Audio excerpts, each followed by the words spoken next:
യോഹന്നാൻ എഴുതിയ സുവിശേഷം 5-ാം അധ്യായം 19 മുതൽ 29 വരെയുള്ള തിരുവചനങ്ങൾ.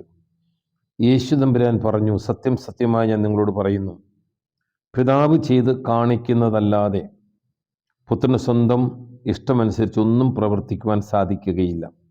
എന്നാൽ പിതാവ് ചെയ്യുന്നതെല്ലാം അപ്രകാരം തന്നെ പുത്രനും ചെയ്യുന്നു. എന്തെന്നാൽ പിതാവ് പുത്രനെ സ്നേഹിക്കുകയും താൻ ചെയ്യുന്നതെല്ലാം അവനെ കാണിക്കുകയും ചെയ്യുന്നു. നിങ്ങൾ വിസ്മയിക്കത്തക്ക വിധം ഇവയേക്കാൾ വലിയ പ്രവൃത്തികളും അവിടുന്ന് അവനെ കാണിക്കും. പിതാവ് മരിച്ചവരെ എഴുന്നേൽപ്പിച്ചു അവർക്ക് ജീവൻ നൽകുന്നത് പോലെ തന്നെ പുത്രനും തനിച്ചിരിക്കുന്നവർക്ക് ജീവൻ നൽകുന്നു. പിതാവ് ആരെയും വിധിക്കുന്നില്ല, വിധി മുഴുവനും അവിടുന്ന് പുത്രനെ ഏൽപ്പിച്ചിരിക്കുന്നു. പിതാവിനെ ആദരിക്കുന്നത് പോലെ തന്നെ എല്ലാവരും പുത്രനെയും ആദരിക്കേണ്ടതിനാണ് ഇത്. പുത്രനെ ആദരിക്കാത്തവരാരും അവനെ അയച്ച പിതാവിനെയും ആദരിക്കുന്നില്ല. സത്യം സത്യമായി നിങ്ങളോട് പറയുന്നു, എൻ്റെ വചനം കേൾക്കുകയും എന്നെ അയച്ചവനെ വിശ്വസിക്കുകയും ചെയ്യുന്നവന് നിത്യജീവനുണ്ട്. അവന് ശിക്ഷാവിധി ഉണ്ടാകുന്നില്ല. പ്രത്യുത അവൻ മരണത്തിൽ നിന്ന് ജീവനിലേക്ക് കടന്നിരിക്കുന്നു. സത്യം സത്യമായി ഞാൻ നിങ്ങളോട് പറയുന്നു, മരിച്ചവർ ദൈവത്തിൻ്റെ സ്വരം ശ്രവിക്കുന്ന സമയം വരുന്നു, അല്ല വന്നു കഴിഞ്ഞു. ആ സ്വരം ശ്രവിക്കുന്നവർ ജീവിക്കും. എന്നാൽ പിതാവിന് തന്നിൽ തന്നെ ജീവനുള്ളതുപോലെ പുത്രനും തന്നെ തന്നെ ജീവൻ ഉണ്ടാകുവാൻ അവിടുന്ന് വരം നൽകിയിരിക്കുന്നു. മനുഷ്യപുത്രനായതുകൊണ്ട് വിധിക്കുവാനുള്ള അധികാരവും അവന് നൽകിയിരിക്കുന്നു.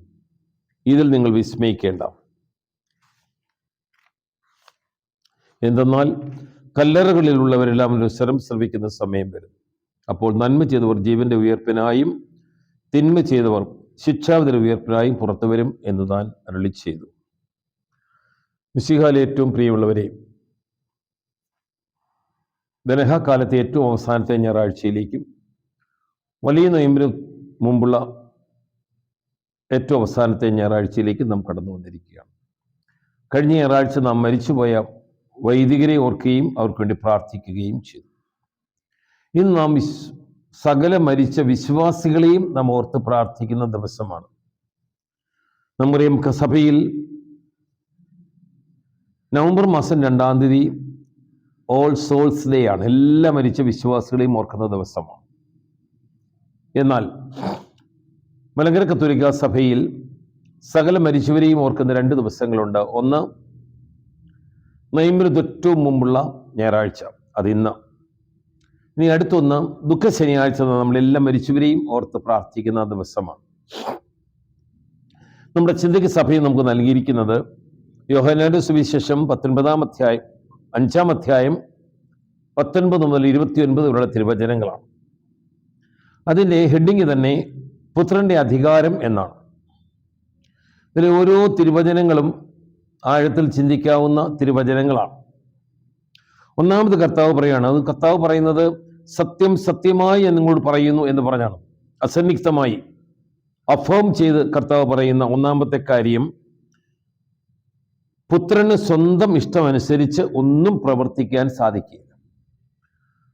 പുത്രൻ ദൈവത്താൽ അയക്കപ്പെട്ടവനാണ്. ദൈവം പുത്രനെ ലോകത്തിലേക്ക് അയച്ചത് ദൈവത്തിന്റെ ഇഷ്ടം പ്രവർത്തിക്കാനാണ്. ദൈവത്തിന്റെ ഇഷ്ടം മാത്രം പ്രവർത്തിക്കുവാനാണ്.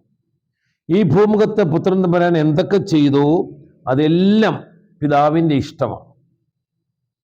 അവൻ കന്യകയിൽ ജനിച്ചത്, അവൻ ബേത്ലഹേമിൽ പിറന്നത്, അവൻ ദരിദ്രനായി ജീവിച്ചത്, അവൻ ബാലനായി നസ്രത്തിൽ ഈജിപ്തിൽ നിന്ന് താമസിച്ചത്, അവൻ ശിഷ്യന്മാരെ തിരഞ്ഞെടുത്തത്, അവൻ ചെയ്ത അത്ഭുതങ്ങൾ എല്ലാം അത് പിതാവിൻ്റെ ഇഷ്ടം മാത്രമാണ്. താൻ ദേവാലയത്തിൽ നഷ്ടപ്പെട്ടപ്പോൾ അമ്മ വന്ന് ചോദിച്ചു, മോനെ നീ എന്താ ഇന്ന് ഞങ്ങളോട് ചെയ്തത്? നിന്റെ അപ്പനെ ഞാൻ ഇന്ന് എത്ര ദിവസം കൊണ്ട് അന്വേഷിക്കുന്നു. അവൻ അവിടെ ഉത്തരം പറയുന്നു, എൻ്റെ പിതാവിൻ്റെ ഇഷ്ടം പ്രവർത്തിക്കാനായിട്ട്. ദൈവത്തിന് ഇഷ്ടം പ്രവർത്തിക്കുക എന്നുള്ളതായിരുന്നു പുത്രന്റെ പ്രവൃത്തി. ഗെത്സമനേ തോട്ടത്തിൽ നമുക്കറിയാം, കർത്താവ് കരഞ്ഞു പ്രാർത്ഥിക്കുന്നു, കഴിയുമെങ്കിൽ ഈ പാനപാത്രം കടന്നു പോകണമേ. എന്നിട്ടും കർത്താവ് പ്രാർത്ഥിച്ചു, എൻ്റെ ഇഷ്ടമല്ല നിന്റെ ഇഷ്ടം നിറവേറട്ടെ എന്ന്. അപ്പോൾ കർത്താവ് ചെയ്യണമെന്ന് ആഗ്രഹിക്കുന്നത് പ്രവർത്തിക്കുകയും ചെയ്യുന്ന ഒന്നാണ് ഈ ലോകത്തിൽ നമുക്ക് കാണുവാനായിട്ട് സാധിക്കുന്നത്. രണ്ടാമത് നാം കാണുന്നത് എല്ലാ അധികാരവും, പ്രത്യേകിച്ചും മറ്റുള്ളവരെ വിധിക്കുവാനുള്ള എല്ലാ അധികാരവും പിതാവ് പുത്രനാണ് നൽകിയിരിക്കുന്നത്. ഇവിടെ പറഞ്ഞിരിക്കുകയാണ്, താൻ ആരെയും വിധിക്കുന്നില്ല, പിതാവ് ആരെയും വിധിക്കുന്നില്ല, വിധി മുഴുവനും അവിടുന്ന് പുത്രനെ ഏൽപ്പിച്ചു കൊടുത്തിരിക്കുന്നു. ഈ ലോകത്തിലും വരാനിരിക്കുന്ന ലോകത്തിലും അന്ത്യവിധിയുടെ സമയത്തും വിധി പ്രഖ്യാപിക്കേണ്ടവൻ യേശുക്രിസ്തുവാണ്. അതിന് കാരണം യേശുക്രിസ്തുവാണ് ഈ ലോകത്തിൽ വന്നത്, എല്ലാ മനുഷ്യരുടെയും രക്ഷയ്ക്ക് വേണ്ടി തന്നെ ജീവൻ സമർപ്പിച്ചത്. എൻ്റെയും നിങ്ങളുടെയും ജീവന്റെ വില യേശുക്രിസ്തുവിന്റെ തിരുരക്തമാണ്. ആ തിരുരക്തം കൊടുത്ത് യേശു നമ്മളെ വിലയ്ക്ക് വാങ്ങിയതാണ്. അപ്പോൾ അവനാണ് അധികാരം നമ്മെ വിധിക്കുവാനായിട്ടുള്ളത്. രക്ഷാധികാരത്തിലേക്കോ ശിക്ഷാധികാരത്തിലേക്കോ നമ്മെ നയിക്കുവാൻ അവന് മാത്രമാണ് അധികാരം. നമുക്കറിയാം, മത്തായി പറയും, വാനമേഘങ്ങൾ എഴുന്നള്ളി വരും, സർവമഹത്വങ്ങളോടുകൂടി എഴുന്നള്ളി വരും.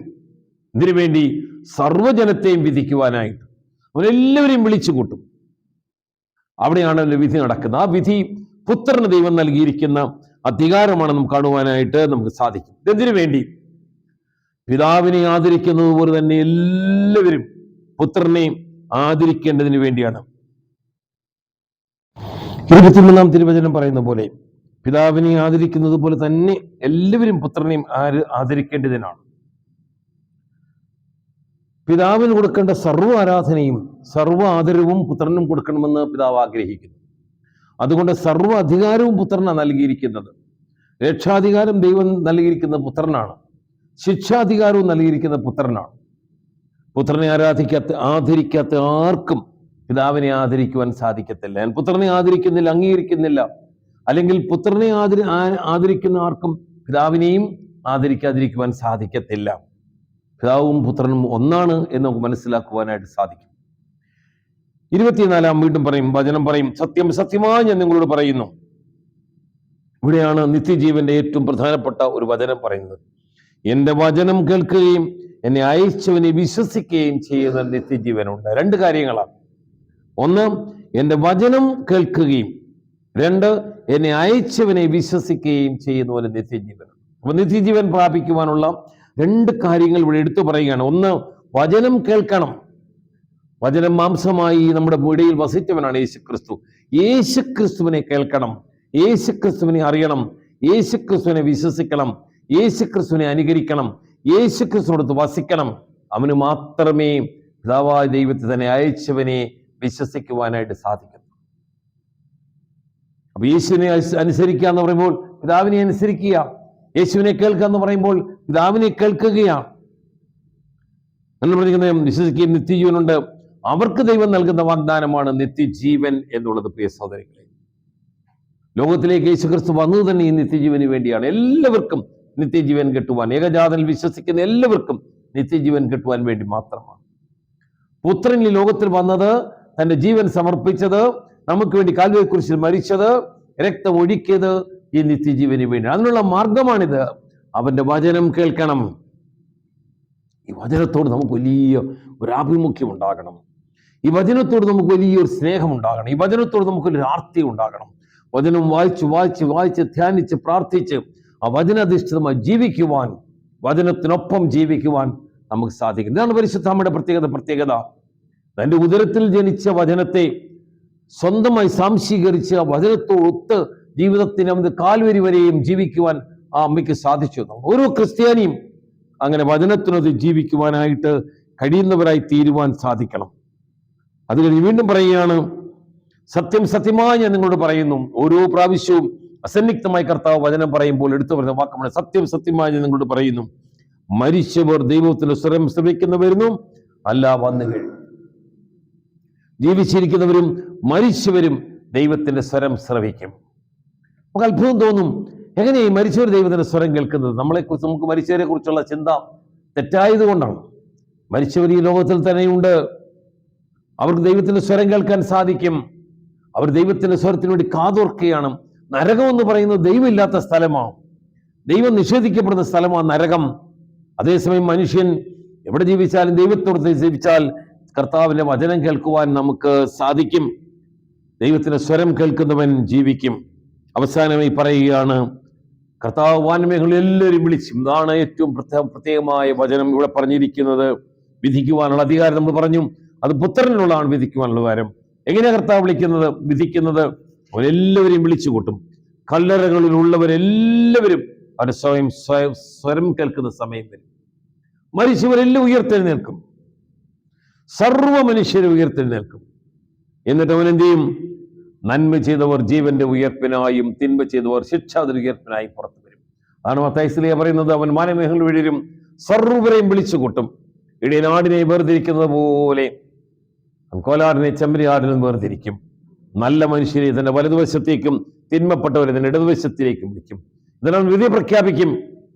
നല്ലവരോട് പറയും, എന്റെ പിതാവിനാൽ അനുഗ്രഹിക്കപ്പെട്ടവരെ എന്ന് പറയും. അല്ലാത്തവരോട് പറയും, എന്റെ പിതാവിനാൽ ശപിക്കപ്പെട്ടവരെ എന്ന് പറയും. പ്രിയ സഹോദരങ്ങളെ, മരണം ഒരു യാഥാർത്ഥ്യമാണ്. ഈ ലോകത്തിൽ ജനനം ദൈവം തനിക്ക് ഇഷ്ടമുള്ള സമയത്ത് ഒരു മനുഷ്യനെ ഭൂമിയിലേക്ക് സൃഷ്ടിക്കുന്നു.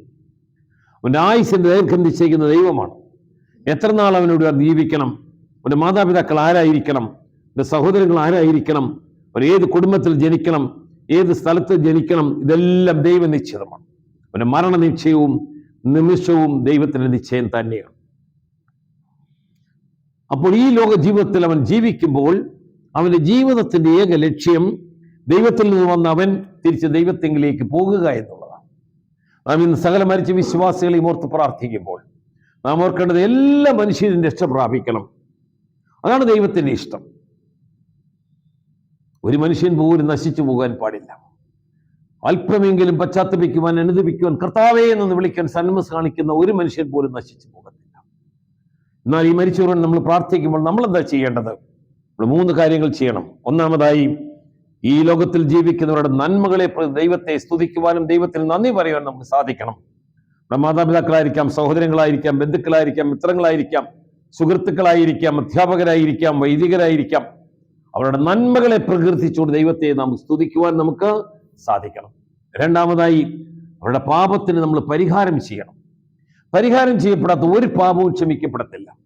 എല്ലാ പാപത്തിനും പരിഹാരം ചെയ്യാൻ ഒരുപക്ഷെ ജീവിച്ചിരിക്കുമ്പോൾ നമുക്ക് സാധിച്ചത് വരത്തില്ല. മരിച്ചു കഴിഞ്ഞ് പാപത്തിന് പരിഹാരം ചെയ്യാൻ ആർക്കും സാധിക്കത്തുമില്ല. അപ്പോൾ മരിച്ചുപോലുള്ള പാപത്തിന് ആര് പരിഹാരം ചെയ്യണം? ജീവിച്ചിരിക്കുന്നവർ പരിഹാരം ചെയ്യണം. മരിച്ചവർ ഒരുപക്ഷെ ശുദ്ധീകരണ സ്ഥലത്തായിരിക്കണം, നമ്മൾ ശുദ്ധീകരിക്കപ്പെടണം. അവസാന ചില്ലിക്കാശ് പോലും കൊടുത്തു വീട്ടുവോളം അവൻ കാരാഗ്രഹത്തിലും പുറത്തുവരത്തിൽ നിന്നാണ് കർത്താവ് പറഞ്ഞിരിക്കുന്നത്. അവസാന ചില്ലിക്കാശ് പോലും. ഈ ലോകത്തിൽ മരിച്ചവരെ ഓർക്കണം, പ്രാർത്ഥിക്കണം, അവർക്ക് വേണ്ടി പശ്ചാത്താപങ്ങൾ ചെയ്യണം, പ്രായശ്ചിത്തങ്ങൾ ചെയ്യണം, അനുതാപ പ്രവൃത്തികൾ ചെയ്യണം. ഉപവാസങ്ങളിലൂടെയും പ്രാർത്ഥനകളിലൂടെയും നോയമ്പിലൂടെയും ദാനധർമ്മങ്ങളിലൂടെയും മറ്റുള്ളവർക്ക് നന്മ ചെയ്യുവാൻ നമുക്ക് സാധിക്കണം. മരിച്ചവർക്ക് വേണ്ടി പരിഹാര പ്രവൃത്തികൾ ചെയ്യുവാൻ നമുക്ക് സാധിക്കണം. അപ്പോൾ ദൈവത്തെ ഓർത്ത് മഹത്വപ്പെടുത്തുക, അവരുടെ പാപങ്ങൾക്ക് പരിഹാരം ചെയ്യുക. അവസാനമായി, നമുക്കും ഇങ്ങനൊരു ജീവിതമുണ്ട്, ഒരു മരണമുണ്ട് എന്ന് ഓർമ്മ നമുക്ക് വേണം. നമ്മളാരും ചിരഞ്ജീവികളല്ല, നമുക്കൊരു മരണമുണ്ട്. ആ മരണത്തെ കാത്തിരിക്കണം, ഒരുക്കത്തോടെ ഇരിക്കണം. അനേക വിശുദ്ധര് മരണത്തെ കാത്തിരുന്ന് മരണം വരുമ്പോൾ എൻ്റെ ആത്മാവിനെ നിന്റെ കരങ്ങളിൽ സമർപ്പിക്കുന്നത് പറയും സന്തോഷത്തോടെ സമർപ്പിക്കുവാൻ നമുക്ക് സാധിക്കുന്നു. നാം ഈ ലോകത്തിന്റെ മനുഷ്യരായിട്ട് ജീവിച്ചാൽ മരണസമയത്ത് നമുക്ക് വെപ്രാളമായിരിക്കും, വിട്ടുപിരിയാൻ പ്രയാസമായിരിക്കും. സ്വത്തിനെ വിട്ടുപിരിയുവാൻ, സ്ഥാനത്തെ വിട്ടുപിരിയാൻ, അധികാരങ്ങളെ വിട്ടുപിരിയാൻ നമുക്ക് പ്രയാസമായിരിക്കും. അതേസമയം നാം ഇതെല്ലാം ഉപേക്ഷിച്ച് നാം ഉപേക്ഷിക്കലിന്റെ മനുഷ്യരാണെങ്കിൽ നമ്മുടെ ആത്മാവിനെ ദൈവങ്ങളിലേക്ക് വിട്ടുകൊടുക്കുവാൻ നമുക്ക് വളരെ എളുപ്പത്തിൽ സാധിക്കും. അതുകൊണ്ട് ഈ ലോകത്തിൽ ഒന്നും നമ്മെ പിടിച്ചു നിർത്തുവാൻ സാധിക്കാത്ത വിധത്തിൽ, ഇംഗ്ലീഷിൽ 2 വാക്കുണ്ട്, ഒന്ന് അറ്റാച്ച്മെന്റ്, 2 ഡിറ്റാച്ച്മെന്റ്. അറ്റാച്ച്മെന്റ് എന്ന് പറഞ്ഞാൽ എല്ലാത്തെയും സ്വന്തമാക്കി വെക്കുക, എല്ലാത്തിനോടും അങ്ങനെ ഇറുക്കി മുറുക്കി ജീവിക്കുക. ഡിറ്റാച്ച്മെന്റ് എല്ലാം ഉപേക്ഷിച്ച് ജീവിക്കുക. നമുക്കെല്ലാം ഉപേക്ഷിക്കാം. ലോകത്തെ ഉപേക്ഷിക്കാം, പാപത്തെ ഉപേക്ഷിക്കാം, പിശാചിനെ ഉപേക്ഷിക്കാം, സ്വത്ത് ഉപേക്ഷിക്കാം, അധികാരം ഉപേക്ഷിക്കാം. എല്ലാം ഉപേക്ഷിച്ച് നിസ്സംഗതനായി കർത്താവിന്റെ കരങ്ങളിൽ ആത്മാവിനെ സമർപ്പിക്കുവാൻ തക്കൊണ്ട് നമുക്ക് ഒരുക്കാം. ഇവിടെ എല്ലാ മരിച്ച വിശ്വാസികളെയും നമുക്ക് ഓർക്കാം. നമ്മുടെ മാതാപിതാക്കളെ, സഹോദരങ്ങളെ, ബന്ധുക്കളെ എല്ലാവരെയും നമുക്ക് ഓർക്കാം. ആരെങ്കിലും ശുദ്ധീകരണ സ്ഥലത്തുണ്ടെങ്കിൽ അവർക്കെല്ലാം നിത്യാശ്വാസം കൊടുക്കണമെന്ന് പ്രത്യേകമായിട്ട് പ്രാർത്ഥിക്കാം. ഇതൊരു ദിവസത്തിൽ നമുക്കും കർത്താവിന്റെ വലതുവശത്ത് നിൽക്കാനുള്ള സൗഭാഗ്യം കിട്ടണമേ എന്ന് പ്രത്യേകമായിട്ട് പ്രാർത്ഥിക്കാം. നിങ്ങളുടെ എല്ലാ അനുഗ്രഹങ്ങളും തന്ന ദൈവവും ദൈവത്തിന്റെ പരിശുദ്ധാത്മാവും അമ്മയെ പരിശുദ്ധ ദൈവമാതാവും നമ്മളെല്ലാവരെയും സഹായിച്ച് അനുഗ്രഹിക്കട്ടെ. പിതാവിന്റെയും പുത്രന്റെയും പരിശുദ്ധ റൂഹായുടെയും തിരുനാമത്തിൽ ആമേൻ.